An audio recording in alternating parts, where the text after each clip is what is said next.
Proverbe chapitre 18. Celui qui se tient à l'écart cherche ce qui lui plaît. Il s'irrite contre tout ce qui est sage. Ce n'est pas à l'intelligence que l'insensé prend plaisir, c'est à la manifestation de ses pensées.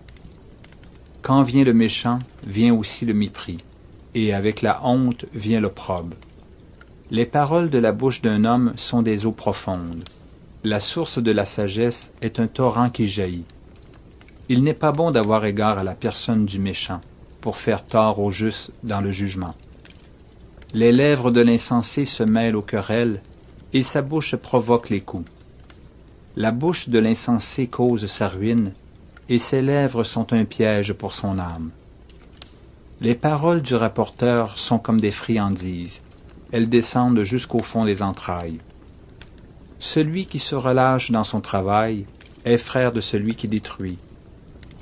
Le nom de l'Éternel est une tour forte, le juste s'y réfugie et se trouve en sûreté.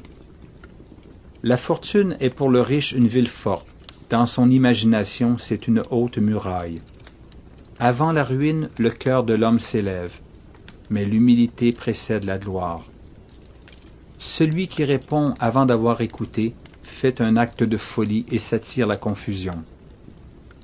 L'esprit de l'homme le soutient dans la maladie, mais l'esprit abattu, qui le relèvera? Un cœur intelligent acquiert la science, et l'oreille des sages cherche la science. Les présents d'un homme lui élargissent la voie et lui donnent accès auprès des grands. Le premier qui parle dans sa cause paraît juste, vient sa partie adverse et on l'examine. Le sort fait cesser les contestations et décide entre les puissants. Des frères sont plus intraitables qu'une ville forte, et leurs querelles sont comme les verrous d'un palais. C'est du fruit de sa bouche que l'homme rassasie son corps. C'est du produit de ses lèvres qu'il se rassasie. La mort et la vie sont au pouvoir de la langue.